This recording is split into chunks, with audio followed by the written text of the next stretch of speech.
Los Tratados de Córdoba. 200 años del México independiente.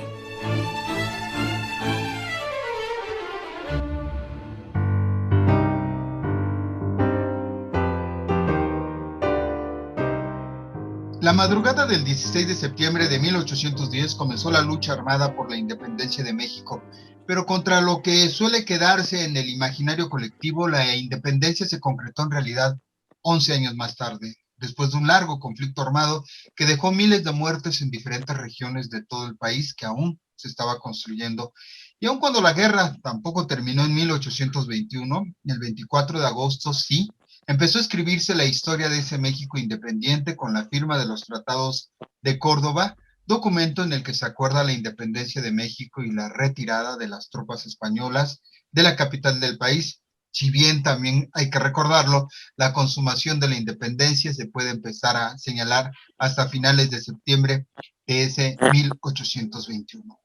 Para hablar en torno a los Tratados de Córdoba, esta tarde nos acompañan el maestro Joaquín Edgardo Espinosa, quien es Premio Ernesto de la Torre Villar en 2019 por una investigación en torno a la independencia de México, y Fernando Miranda, investigador del Centro del Instituto Nacional de Antropología e Historia en Veracruz, arqueólogo de formación, pero un estudioso de lo que es el significado de los Tratados de Córdoba, como muy pocos hay en este país. A ambos les damos la bienvenida. Fernando, Joaquín, ¿cómo están? Muy buenos días. Muy bien, muchas gracias. Un gusto estar aquí. Muy buen día a todos. Fernando, un gusto saludarlo también. ¿Qué tal? Buenos días. Un saludo a los amigos de Radio Educación. Antes de hablar como tal, quizá, de los Tratados de Córdoba, me gustaría mucho una reflexión sobre cómo se llegó a ese documento luego de más de una década de lucha. ¿Cómo estaba ese México de entonces, ese país que se estaba construyendo, don Fernando? Bien, en primer lugar, habrá que ver que la guerra de independencia había dejado en ruinas el país.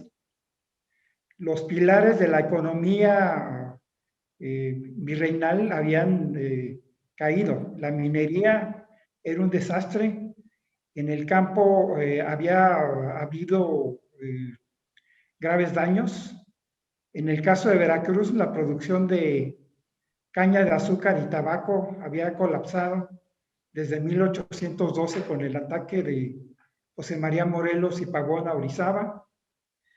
Y había una situación total de inestabilidad. Si bien los insurgentes no tenían el control de la mayor parte del territorio, esa situación de ruina e inestabilidad llevaba a una situación difícil para la Nueva España, que hacía que las cosas no funcionaran para nada bien. Es el panorama que tenemos del estado de la guerra de independencia hacia el año 1817. Si bien en ese tiempo se logra el control de algunos fuertes importantes que tenían las fuerzas insurgentes, en Veracruz no podemos considerar que el territorio sea seguro para la comunicación, ni había condiciones para que la gente pudiera volver a su vida cotidiana. Había una gran polarización que, como digo, si bien ya no tenían una fuerza importante los grupos insurgentes, sí se veía difícil que se pudiera volver a la normalidad de manera sencilla. Maestro Espinosa. Sí, efectivamente, como dice el profesor Miranda, se había roto la cotidianidad, se había roto prácticamente lo que era el virreinato en términos sociales, ¿no? Los elementos de esta economía que tanto peso le daban a la minería se habían prácticamente destruido, y además, considerando que se trataba de una guerra, hay que observar que el ejército estaba pues presentando un crecimiento desmesurado. Este movimiento insurgente que había se había apoderado de varias provincias, generó que estas mismas pues desarrollaran un sistema defensivo con base en milicias, en ejércitos, los cuales por supuesto que también impactaron en la sociedad, porque al tiempo que quitarles pues la mano de obra a las diferentes comunidades para enlistarlas en estos ejércitos, los cargaron con el sustento, con los recursos que tenían que sostener a estos cuerpos. Entonces, pues evidentemente la violencia aumentó, tanto por uno como por otro bando, y los recursos cada vez alcanzaban para menos. Y si consideramos que a partir más o menos de la muerte de Morelos en diciembre de 1815 y en los años posteriores, hubo una especie de empate, como lo han llamado algunos especialistas de finales del siglo pasado, los diferentes elementos de tropa ya estaban hartos hasta cierto punto, ya no encontraban la forma de acabar con el enemigo, y como ya se venía anunciando desde por lo menos 1819, 1820, con estos intentos de Vicente Guerrero de atraerse a los comandantes realistas, parecía ser que no podía darse el final de la guerra más que con una alianza, ¿no? Como se fue anunciando una vez que se restituye la Constitución española en 1820 y por supuesto ya con el movimiento trigarante en 1821. Esa parte podría ser muy interesante, la idea de cómo estaba España también, porque a final de cuentas, para que muchas de las cosas se movieran en ese territorio mexicano en construcción, también debía estar España en una situación particular, Joaquín. Sí, claro, así como en 1810, aunque a veces en los relatos más clásicos no se toma tanto en cuenta, pero las noticias de España iban a impactar de forma fundamental en el reino de Nueva España. Claro que esto no significa que los insurgentes no hayan existido ni hayan tenido pues acciones trascendentales como la creación de un congreso y la jura de una constitución o de un proyecto de constitución. Sin embargo, sí, efectivamente, todo lo sucedido en España va a ser pues el epicentro de lo que en la América española va a ir digamos que dándose como consecuencia, ¿no? Va a haber juras, va a haber congresos, va a haber gobiernos alternos efectivos en la mayoría de los casos, como en el Río de la Plata, que desde 1810 hay prácticamente un gobierno independiente sin que llegue ningún ejército contrainsurgente o realista. Y esto en Nueva España se va a ver nuevamente en 1820, ¿no? La Constitución regresa, va a haber por un lado un aumento inconmensurable también de proclamas, de periódicos legales, porque la Constitución lo permitía, y esto hace que pues, la arena pública crezca y haya mucha más discusión y mucha más expresión de la opinión pública. Pero por el otro lado, también las Cortes van a implementar cada vez un sistema más radical, digamos, de secularización o de protosecularización, en donde las instituciones como el ejército y sobre todo el clero van a ser afectadas en su privilegio y en sus fueros. Esto va a generar, por supuesto, descontento entre muchos de los sectores, no necesariamente los más conservadores, pero muchos de los sectores novohispanos, en donde si pensamos que este ejército está tan crecido, hay mucha gente que se ve afectada porque le retiren el fuero, y por otro lado, el gran peso que tiene la iglesia novohispana sobre la sociedad también se va a ver afectada. Recordemos, ¿no? Esto es una obviedad, pero en 1810 y en 14 y en 15 era un cura el que dirigía el movimiento, y esto no va a ser casual en la sociedad novohispana. Entonces, que las dos instituciones más poderosas para 1820 sean afectadas en sus privilegios y en sus fueros, va a ser fundamental para que, digamos, se dé un caldo de cultivo en 1821 para que el movimiento, pues, termine. Y ahora que mencionas, Joaquín, la parte del clero, está también esta conspiración de la profesa, que donde se desarrolló, pues también estuvo encabezada por un clérigo, don Fernando. Efectivamente, el detonador de este final de la Guerra de Independencia es sin duda la obligación de jurar la Constitución de Cádiz y el planteamiento de menos fueros y privilegios a la Iglesia y al Ejército.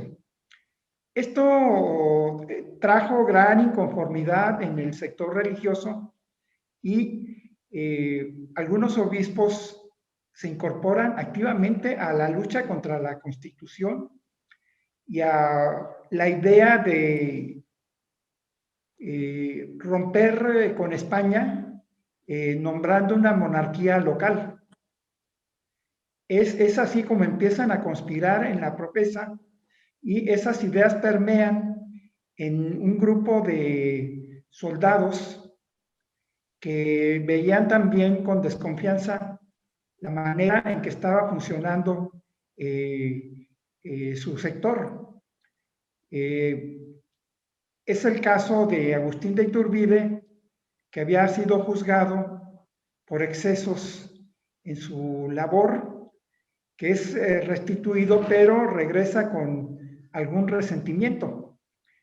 Él se ve atraído por el grupo de la propesa y parece que ahí germina la idea de buscar un acuerdo que lleve a la independencia, pero con la idea de constituir una monarquía local. Es ahí donde surge posiblemente las ideas que llevan al famoso Plan de Iguala, que es antecedente de este proceso del final de la Guerra de Independencia. En el intermedio se da la situación de la dificultad de Iturbide por controlar el territorio que le fue asignado, que es la región sur, por donde ocurría el tráfico importante de el comercio de Acapulco a la Ciudad de México. Luego de algunos escarceos en que no logra someter a Vicente Guerrero, inician un intercambio epistolar en el cual Iturbide plantea la conveniencia de buscar un pacto. Hecho que se da finalmente el 24 de agosto con el famoso Plan de Iguala. Es el Plan de Iguala, que más bien sería del 24 de febrero de 1821. 24 de ¿no? febrero, sí. Sí, perdón por el lapsus. No, y yo incluso quería preguntarles, porque a final de cuentas, de pronto uno en la memoria colectiva o en la memoria de quienes no es especialista, pensamos como documentos paralelos exclusivamente, por ejemplo, el Plan de Iguala y los Tratados de Córdoba, y de una u otra manera son documentos que están dialogando, don Fernando. Efectivamente, en el Plan de Iguala se busca el pacto con los insurgentes, pero no había garantía de que en el ejército constitucionalista, y hago una aclaración, se habla de realistas, con la Constitución ya no es ejército realista, es ejército que representa a las Cortes y a la Constitución. Se da un cambio de escenario. Lo que defendían ya no es. Ahí empieza una crisis entre esos soldados que defendían al rey, que ahora tienen que defender algo en lo que no creen plenamente. El siguiente paso era lograr el acuerdo que uniera a todos esos sectores. Y ahí viene la importancia de los tratados de Córdoba, porque se logra un acuerdo con un representante de la corona. Aclaro, no es el último virrey. El cargo de virrey había sido abolido en la Constitución. Era el representante del ejército y del gobierno. Lo que se ha considerado en la historia como el último virrey no es tal. El último virrey fue Apodaca, el último nombrado desde España. Bien. Ese pacto significa un acuerdo entre sectores que tenían duda, ya no los insurgentes, sino en los sectores que defendían a la monarquía y sus intereses. Hay un tercer acto, la entrada a la Ciudad de México, Son sucesos que están perfectamente ligados, pero son tres puestas en escena de un mismo proceso con participación diferente de los actores. Es importante recordar que el Acta de Independencia no vemos la firma de los insurgentes. Si acaso hay personaje afín a ellos, el resto representan los poderes fácticos de ese momento. La iglesia, la realeza, todo el poderío económico y político de la Nueva España está expresado, pero no los insurgentes, porque con ellos se suponía resuelto la relación desde el Plan de Iguala. En esos detalles, en esos sutiles de quién participa, quién es convocado, se da el germen de la inestabilidad de nuestro país durante la primera mitad del siglo XIX. Se hacen acuerdos, pero cuando no incluyes a todas las partes, siempre habrá diferencias, siempre habrá alguien que reclame. ¿Dónde habremos visto eso, don Fernando? Ahí deviene la fragilidad de ese primer imperio mexicano que se acuerda en los tratados de Córdoba. No nos adelantemos tanto, don Fernando, sigamos hablando de esta parte. Interesante esta idea de ponerlo como en puestas en escena, ¿no, Joaquín? Esta idea de reconstrucción de este tipo de pasajes que sin duda es importante, sobre todo para quienes no son especialistas en la historia, Joaquín. Sí, parece que este proceso, como todos en general, ¿no? Digo, a veces los historiadores, los profesores de historia, los especialistas, no explicamos de la mejor forma estos procesos y por eso la gente pues tiende a estas confusiones. Pero este lapsus del profesor Miranda pues es más que común, es entendible en el sentido de que parece que las fechas de los veintitantos, ¿no? El 24 de febrero con el Plan de Iguala, el 24 de agosto con el Tratado de Córdoba, el 27 de septiembre con la entrada del ejército trigarante, son como fechas muy puntuales que tenemos en la cabeza, ¿no? A veces, porque tampoco es que sean las fechas famosas ni las más comunes de trabajar ni de tratar, ¿no? Entonces, creo yo que este punto sobre la conmemoración es bien interesante de la consumación, pensarla en el sentido de qué consumaba, qué era lo que estamos festejando, ¿no? Porque si bien pensamos en el personaje de Agustín Iturbide complejo y polémico, él podría significarnos mucho de este proceso, porque él era un oficial virreinal en otro momento, entonces, ¿cómo él podría ser el que consume la independencia, ¿no? Y eso, por lo general, a la gente la confunde más, ¿no? Como uno estaba de un lado y luego cambió, y pues nos deja en la misma idea que se ha venido haciendo desde muchos años atrás. Creo yo importante el matizar la palabra de consumación, ¿no? La cual nos hace pensar en que se acaba, se consuma, se termina el mismo proceso que empezó en 10. Sin embargo, hay muchas insurgencias. El propio Morelos e Ignacio López Rayón pues no estaban de acuerdo en la forma de hacer la independencia, como no lo estuvieron Hidalgo y Allende en un inicio, lo que acaba, por supuesto, en terribles derrotas militares, pero además en la aprehensión del propio Hidalgo ya en la salida hacia Texas, ¿no? En 1811. Entonces, todos estos matices y contradicciones normales en los procesos a veces se obvian por que llamemos de esta forma, digo, nadie tiene la culpa, así lo hemos visto a lo largo de las décadas, pero que llamemos simplemente consumación en una idea o en un entendido que a veces nos hace olvidar a los protagonistas, por lo menos 3 grandes protagonistas de este año, que son Iturbide, por supuesto, pero también Guerrero, la otra parte, el insurgente que continuaba en la resistencia y que además de todo, en una resistencia muy digna, porque él se negó a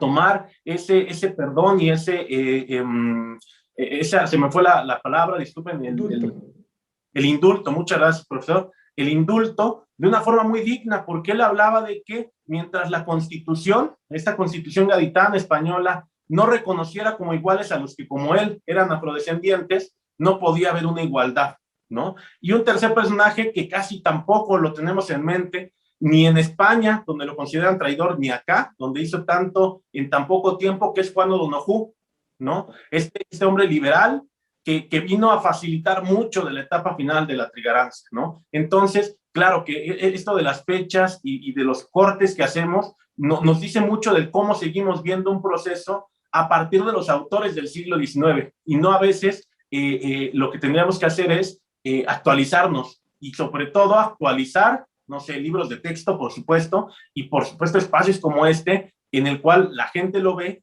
y empieza a reflexionar, más que nosotros les digamos qué pensar, qué es bueno y qué es malo, que reflexionen con su propio conocimiento, ¿no? Esa es la gran oportunidad que este año de centenarios y de conmemoraciones nos está dando, ¿no? La posibilidad de observar estos acontecimientos históricos con otras perspectivas, con otras miradas, y sobre todo tratando de alejarnos de lo que durante muchos años se llamó como la historia oficial. Pues vamos a hacer una muy breve pausa. Mientras seguimos platicando, hay que regresar, por supuesto, al tema de Agustín de Iturbide, porque quizá ese es el gran personaje que muchos nos llegamos a preguntar, cómo Agustín de Iturbide se convierte en el que firma estos tratados, el que firma esta acta. Volvemos en unos segundos.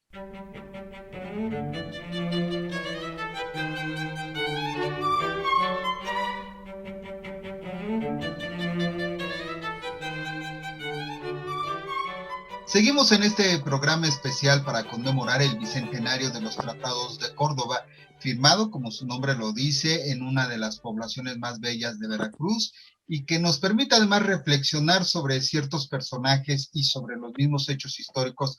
Los saluda esta tarde Jesús Alejo Santiago, y le agradece la participación del historiador Joaquín Edgardo Espinosa y del investigador Fernando Miranda para seguir hablando sobre este documento que no deja de ser fundacional como el de los Tratados de Córdoba en este programa especial que hemos preparado desde Radio Educación.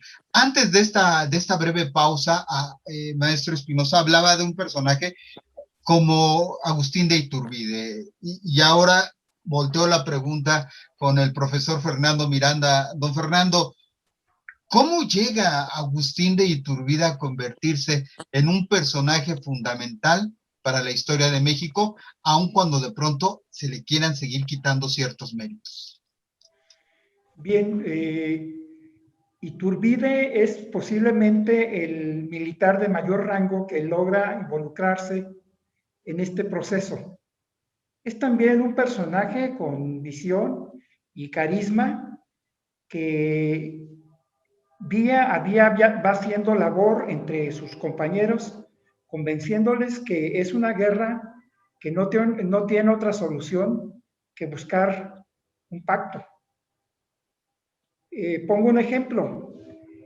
El 21 de mayo de 1821 se libra una batalla encarnizada en la ciudad de Córdoba, en que el ejército constitucionalista al mando de Evia va a tomar la ciudad, que está en manos del ejército trigarante.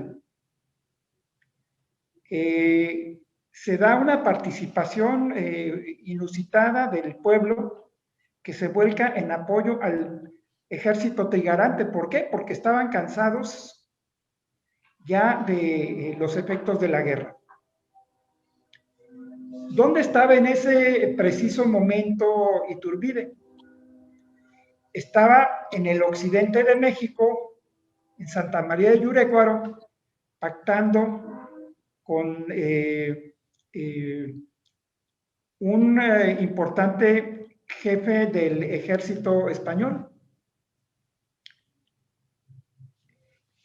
Fue tan importante ese pacto que a partir de eso se considera pacificada la región de Occidente.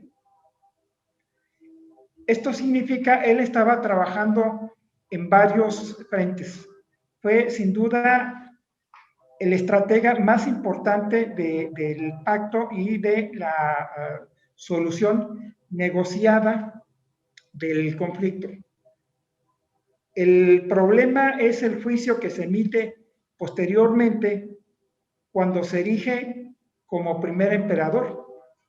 Entonces tenemos posiblemente una visión muy prejuiciada de blanco y negro, ignorando que estamos en un proceso muy complejo que no es de blanco y negro, sino con unos matices bastante fuertes y dramáticos de todos los colores. Hace 100 años fue la última vez que se conmemoró a nivel nacional de manera importante el centenario de la consumación. Participó el general Álvaro Obregón y de ahí la figura de Iturbide devino en situación de desgracia, y tal vez por el hecho de estar tan involucrado en ese proceso, el suceso de fin de la guerra, el armisticio, no recibió el reconocimiento nacional que merecía. Es importante en este momento conocer los distintos ángulos y visiones de la historia, con el fin de que nos acerquemos más a la comprensión de este fenómeno complejo. He escuchado, por ejemplo, que el proceso de independencia es un proceso reaccionario ante lo que significaba la Constitución de Cádiz. Pero aún esas posiciones requieren ser matizadas. Pongo un ejemplo. Se establecía la participación de las colonias, algo semejante a que en el Congreso de la Ciudad de México se permitiera la representación del estado de Veracruz y que agrupáramos la península de Yucatán con un solo representante. ¿Podría el Congreso de la Ciudad de México representar y entender bien los intereses del estado de Veracruz? Lo dudo mucho, porque tenemos tales diferencias en necesidades, en recursos, en población, que difícilmente desde la Ciudad de México se iban a resolver los problemas locales. Esa era una manera de ver cómo iban a funcionar esas Cortes de Cádiz y ese Congreso. Uno o dos representantes por la Nueva España, en la misma situación de Navarra, de algunas de las regiones, bueno, era una situación desigual. Por otro lado, la situación de reconocer derechos de los negros planteaba una situación de discriminación. Sí, claro. Aunque la importación de esclavos africanos había dejado de fluir como en el siglo XVII, había un sector importante de población afrodescendiente precisamente en zonas de conflicto.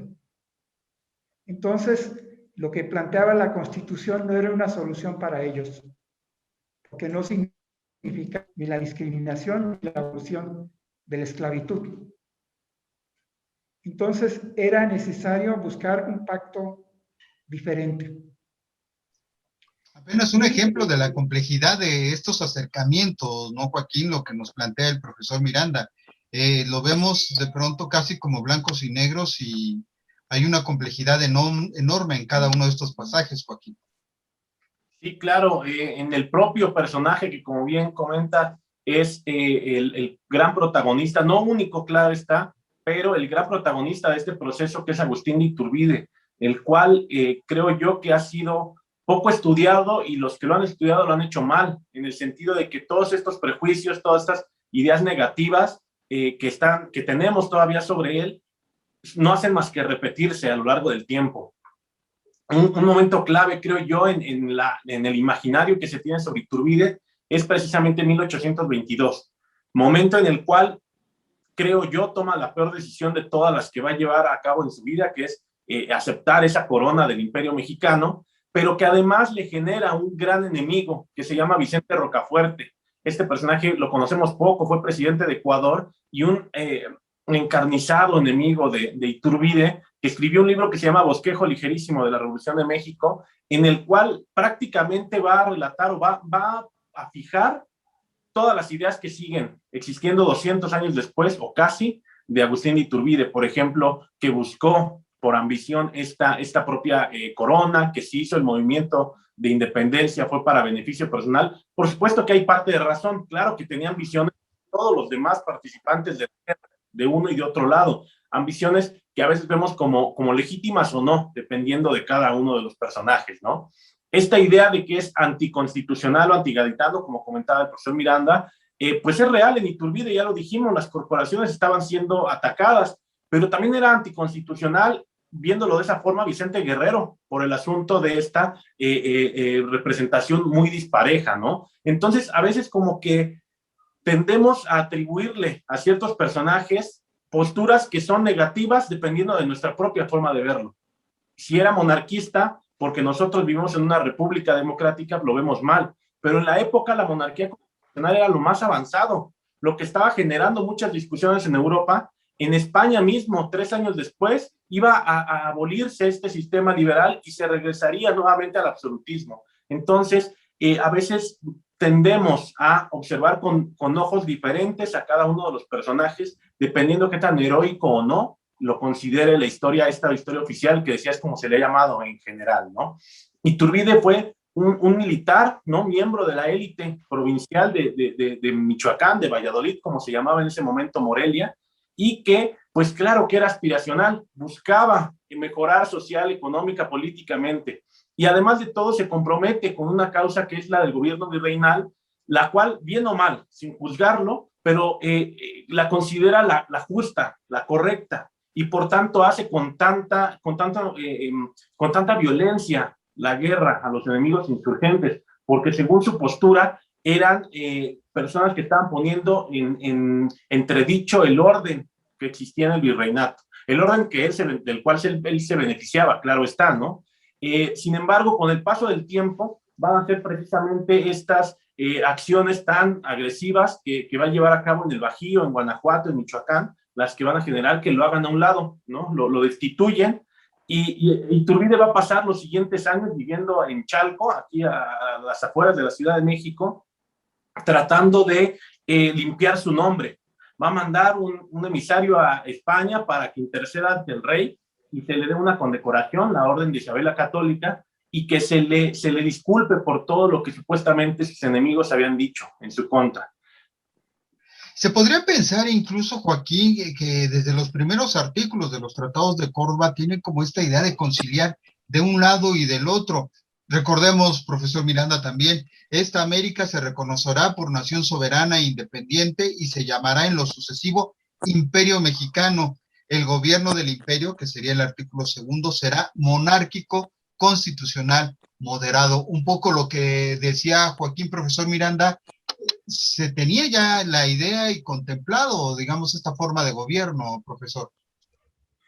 Es lo que se veía como solución viable.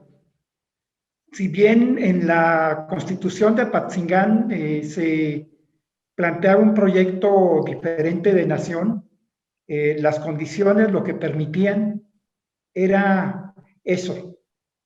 Era el modelo que se estaba viendo como viable, como bien decía el maestro Joaquín Espinosa, en el Río de la Plata. Ya en Sudamérica se estaba explorando esa alternativa como vía para la independencia. Entonces, pues era un planteamiento común y se veía como algo que podía ser alcanzado. En ese sentido, Joaquín, se va siguiendo, como bien decían, como viable esta situación. A partir de ahí hay que ver de otra manera a Agustín de Iturbide. Yo pienso que sí, claramente. Quizás la forma de cómo no deberíamos verlo ya es como traidor, porque a veces se achaca que él como militar juró fidelidad al rey y también eso se le achaca, siendo que, bueno, traidores al rey eran todos los insurgentes, pero como decía hace un momento, su causa sí es justa para los relatos nacionales, ¿no? En el caso de Iturbide, claro, primero estuvo comprometido con esta causa virreinal, pasan muchas cosas en su vida y se genera este resentimiento que bien decía el profesor Miranda, se genera un resentimiento en él por no haber tenido, digamos, el reconocimiento dentro de la causa a la que defendió. Opta por dirigir a los que como él, militares, criollos, no podían aspirar a mucho más dentro del gobierno virreinal, y lo podrían hacer en la vida independiente de un nuevo imperio, ¿no? Como acabas de referir, que se llama este nuevo gobierno, que se va a fundar a partir de 1821. Entonces, Iturbide es de muchas formas un conciliador, ¿no? La garantía de la unión del Plan de Iguala es clara muestra de ello, y también el cómo se lleva a cabo gran parte de la campaña trigarante. Hay batallas como la de Córdoba, Azcapotzalco, algunos otros enfrentamientos. Sin embargo, la impronta de este movimiento es que se haga de forma pacífica, que se haga una campaña más diplomática y política que militar. Claro, con un arma muy poderosa que es el ejército. El ejército está respaldando todos estos acuerdos, cooptando de mucha forma, pero sin embargo el movimiento va a ser claramente encaminado hacia esta garantía de la unión. Esto le va a ganar muchos adeptos, y este Iturbide conciliador y de muchas formas con una campaña pacificadora, pacifista, va a encontrar su mejor interlocutor en Juan O'Donoghue, quien, si bien en un inicio al llegar a Veracruz, en esta embarcación de nombre Asia, ¿no? Como es muy repetido, va a pedir refuerzos inmediatamente que toca San Juan de Ulúa, va a pedir refuerzos a Cuba. A los pocos días se da cuenta que el movimiento ya está demasiado avanzado, que no tiene la fuerza suficiente a su alcance, y muy rápido va a ponerse a aceptar, más que ponerse en comunicación, aceptar la invitación de Iturbide para ir a Córdoba y pactar prácticamente la revalidación del Plan de Iguala, que es lo que se hace en Córdoba, ¿no? Estos tratados ratifican la independencia, efectivamente, nombran por primera vez este reino que es el Imperio Mexicano, y sobre todo, creo que es uno de los puntos más clave y polémicos de este tratado, que es que en su artículo 8 va a abrir la posibilidad a que no solamente un miembro de la familia reinante española, Borbón, venga a gobernar el imperio, como ya se había ofrecido en el Plan de Iguala, sino que ahora fuera el Congreso o las Cortes las que designaran a quién iba a gobernar. Esto siempre se ha visto como parte de la ambición personal de Iturbide, que iba a acabar en 22 con su proclamación como emperador. Sin embargo, hay que tomar en cuenta esto, que antes no estaba en Iguala proyectado de esta forma, y que no va a ser hasta que llegue O'Donoghue que se dé la variación en digamos, en estas letras chiquitas, ¿no? Del Tratado de Córdoba. Por supuesto que también puede, digo, como una posibilidad, atenderse a los intereses y ambiciones de O'Donoghue por gobernar el imperio. ¿Por qué no pensarlo si se piensa de Iturbide? La mala suerte para él es que murió inmediatamente, bueno, a las 2 semanas de haber entrado a la Ciudad de México el 8 de octubre de 1821. Ya no se pudo saber, ya no entró en práctica, digamos, estas ambiciones si existieron. Pero también hay otra parte. O'Donoghue sabía perfectamente, porque de allá venía, de la corte madrileña, sabía que las cortes y el rey no iban a aceptar jamás este tratado. Él sabía que no tenía atribuciones para firmar un tratado. Sin embargo, simbólicamente tiene mucho peso político. Más que legal, tiene un peso político el tratado fundamental, porque a partir de ahí se acepta la independencia de facto, ¿no? Y O'Donoghue además va a empezar a buscar la entrada pacífica hacia la Ciudad de México, que ya estaba sitiada para este momento. Si no intercede O'Donoghue, si no se firman los tratados y sobre todo si no sirve como mediador, ya Juan O'Donoghue, quizás se hubiera vertido mucha más sangre de la que finalmente se hizo. Ajá. Entonces, esto facilitó ya la entrada, bueno, la salida más bien del movimiento y a su vez, pues la entrada del ejército trigarante a la Ciudad de México, un mes después de la firma de los tratados. Seguimos en este programa especial por el bicentenario de los Tratados de Córdoba, agradeciendo que nos acompañen aún el maestro Fernando Miranda y el también maestro Joaquín Edgardo Espinosa para hablar acerca de la importancia de estos documentos que para muchos han sido fundacionales, si bien en estos minutos de plática hemos visto que son como varios pasajes, varias etapas en la construcción de nuestra historia. Uno pensaría, profesor Miranda, que después de la firma de los Tratados de Córdoba, digamos, el conocimiento de estos documentos, prácticamente nos vamos hasta la entrada triunfal a la Ciudad de México ya el 27 de septiembre de 1821, pero ¿qué sucedió? ¿Qué estaba pasando en nuestra geografía durante ese mes que de pronto no sabemos qué hubo entre los Tratados de Córdoba y la entrada triunfal, profesor Miranda? Bueno, en primer lugar, O'Donoghue intenta explicar a España la decisión que ha tomado. Creo que para él es un periodo difícil. Desde su convicción y desde su análisis de la situación, intenta justificar que no había más salida que lo que se ha acordado. Eso por un lado. Por el lado del ejército trigarante, se da la situación de hacer los últimos amarres, convencer a algunos sectores que estaban opuestos, pero se da la situación todavía de soldados fieles a la corona que lo único que aceptan es salir, pero con la idea de salir de la ciudad y atrincherarse en la fortaleza de San Juan de Ulúa, que es su último bastión.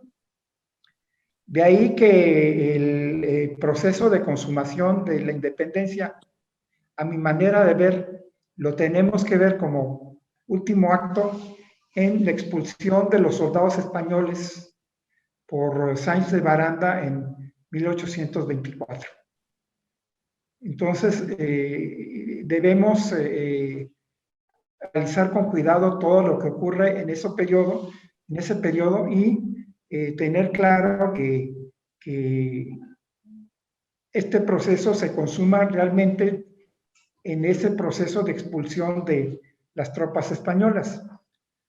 Hubo otras consecuencias, resultado del desorden que deviene a la caída del Segundo Imperio.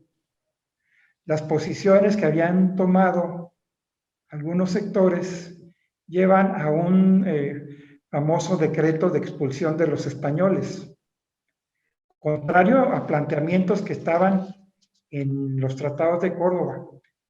Y eso al final deviene en una guerra civil que provoca importantes bajas en los últimos representantes del ejército insurgente, como sería Vicente Guerrero. Tenemos mucho que conocer de la historia, deben difundirse estos documentos.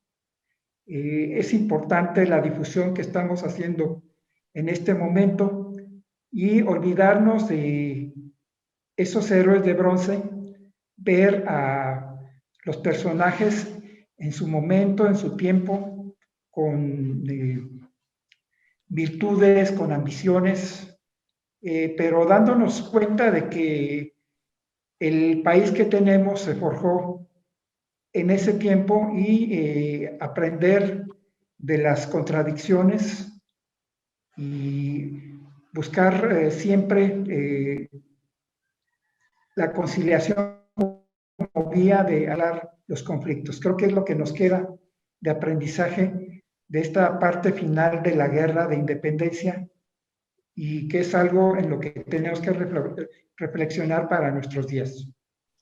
Joaquín, ¿le hemos dado la suficiente importancia a los tratados de Córdoba desde esta perspectiva histórica y sobre todo desde la gente de a pie?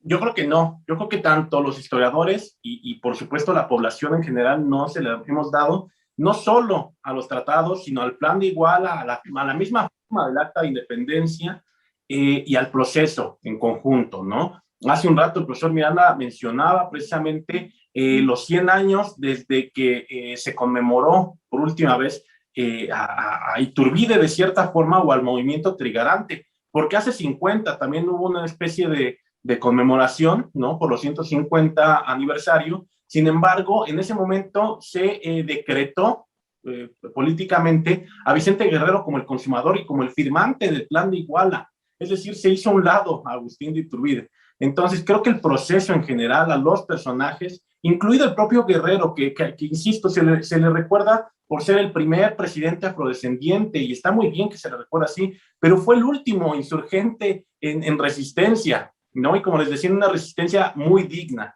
No porque los indultados no lo hicieran, pero digo, ellos sí se vencieron a final de cuentas. Entonces, estoy muy de acuerdo con esa postura. No tenemos que tener héroes ni tampoco villanos de bronce que nada más los volvamos a desempolvar cada 10, 20, 25, 50 años y que repitamos lo mismo, ¿no? Que vuelva a plantearse en los mismos términos. Creo que este momento en el cual existe una sociedad tan disgregada y no solamente por cuestiones políticas, sino porque las propias condiciones de salubridad nos lo han hecho, nos hemos aislado todos, cada quien en nuestras casas. Sí tendríamos que llamar un poquito a esta unidad y a esta diplomacia que la trigarancia representó, ¿no? Un momento, una salida de una Gran Hoy Express que fue la mejor posible en su momento. Claro que el plan de Iguala y los tratados de Córdoba ofrecieron a muchísimos sectores, prácticamente a todos les dieron un guiño, a los insurgentes de la independencia, a las élites, a abolir este radicalismo constitucional. A la población le dieron una igualdad, un trato igualitario, perdón. Sin embargo, pues el que a muchos amos sirve, pues acaba como Iturbide, no pudiéndoles cumplir a ninguno de ellos, ¿no? Entonces, observar cómo en ciertos procesos hay circunstancias y condiciones que se permiten dar una salida a veces más pacífica y a veces no. El cura Hidalgo tardó prácticamente 7 meses en comenzar el movimiento y en que declinara, en que terminara prácticamente su momento de auge.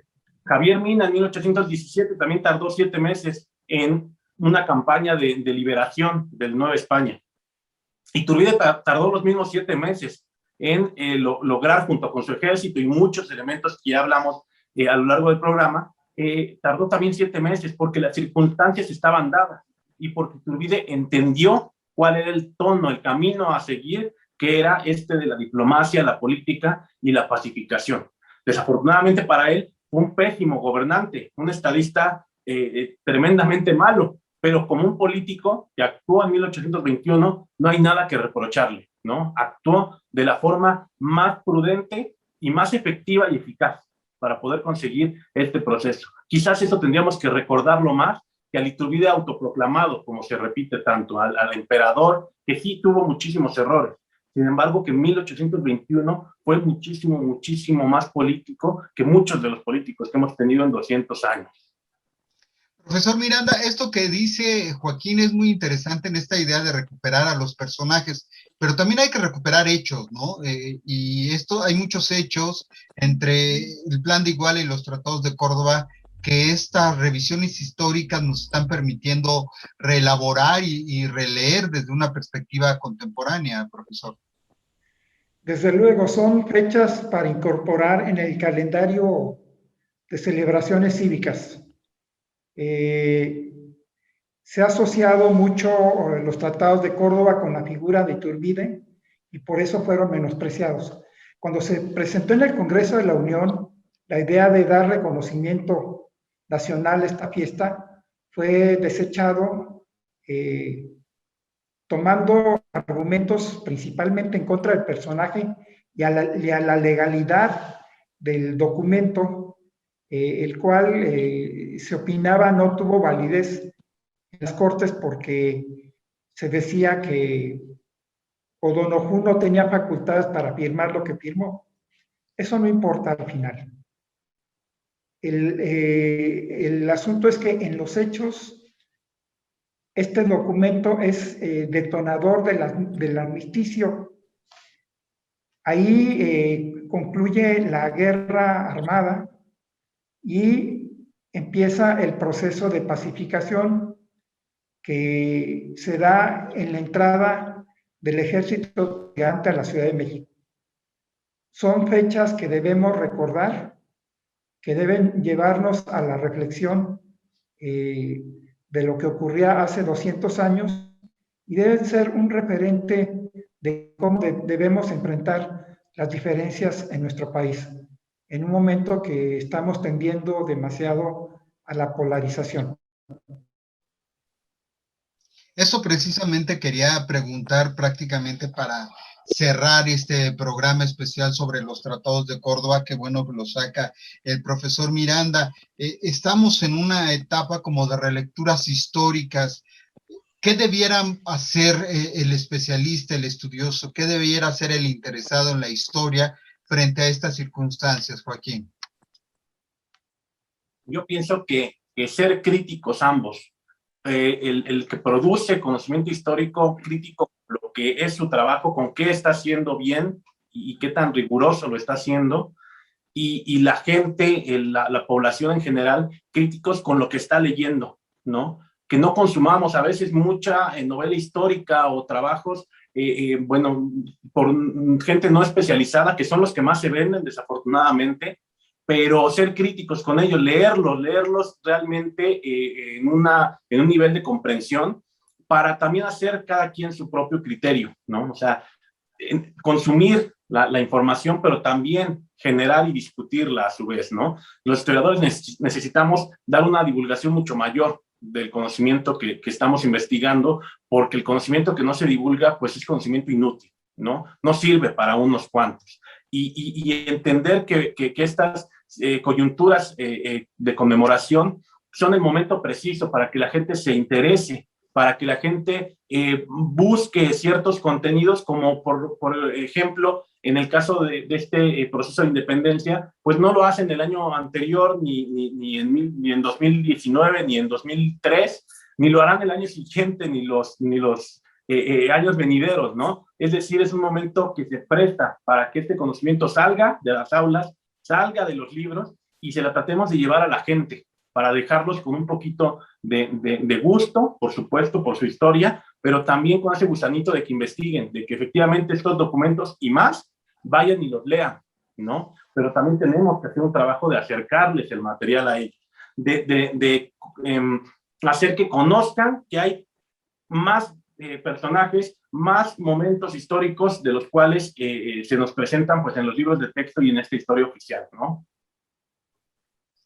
Como bien dice Joaquín, faltarían, profesor Miranda, los libros, ¿no? Ya están las reflexiones y están las evocaciones, incluso políticas, se podría decir, pero sí como que nos hace falta tener algo, aunque sea en pantalla, digamos, para los que les gusta el libro electrónico, pero sí acercarnos desde esa perspectiva a la historia, Fernando. Bien, este año se han hecho muchas publicaciones. El problema, un tanto por la pandemia y por problemas de la economía, no han sido los festejos que esperábamos. Hace 3 años se reunió un grupo importante de investigadores de la trigarancia en Córdoba y no los pudimos tener este año. Y también las labores que se plantean en ese tiempo pues no han concretado de la manera esperada. Como quiera que sea, es de agradecer estos espacios que se están abriendo a la difusión y que hay ahora cada vez más acceso a los documentos originales sobre este proceso tan importante. A todas las personas interesadas se puede consultar transcripciones del Plan de Iguala, del Acta de Independencia, de los Tratados de Córdoba, en distintas páginas, una de ellas importante, de investigaciones jurídicas de la UNAM. Hay que leer, hay que conocer esa información. Les pongo un ejemplo. En el museo que dirijo en Yanga, Veracruz, me llegó un facsimilar del Acta de Independencia. Era importante tener el documento, pero para mí fue un enriquecimiento cuando me puse a investigar los personajes que la firmaban. Daba por hecho que habían participado insurgentes, todos los involucrados en el conflicto, y cuando no veo la firma de Guadalupe Victoria, de Vicente Guerrero, de los personajes que estaban activos en ese momento, traté de entender qué era lo que estaba ocurriendo. Así, todas las personas que se involucren y que se interesen en el tema, es importante que conozcan el documento original y lo que se ha desarrollado de conocimiento en los últimos tiempos al respecto. Los amigos que forman la celebración del Plan de Iguala han tenido infinidad de conferencias. Ahora con los Tratados de Córdoba hemos intentado hacer lo mismo, pero bueno, pues de repente no hay tantas posibilidades como quisiéramos. Tenemos de aquí a septiembre para seguir trabajando. Y yo digo que la expulsión de los españoles sirva para terminar de difundir y de generar documentación y materiales de divulgación histórica sobre el tema. Es el reto que tenemos los que estamos metidos en este terreno. Profesor Fernando Miranda del Centro INA Veracruz, muchas gracias por habernos acompañado a lo largo de esta hora. Joaquín Edgardo Espinosa, también historiador, muchas gracias por estos minutos. De esta manera concluimos con este programa especial en torno a los Tratados de Córdoba, el bicentenario de los Tratados de Córdoba. En el guión y la investigación lo acompañó Jesús Alejo Santiago, también en los micrófonos, musicalización a cargo de Rosa Moreno, coordinación general Gladys Peña, realización y asistencia a cargo de Carla Núñez. Los saluda Jesús Alejo Santiago. Muchas gracias por acompañarnos en este programa especial.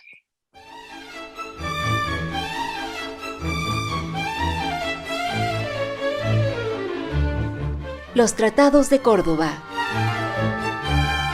200 años del México independiente.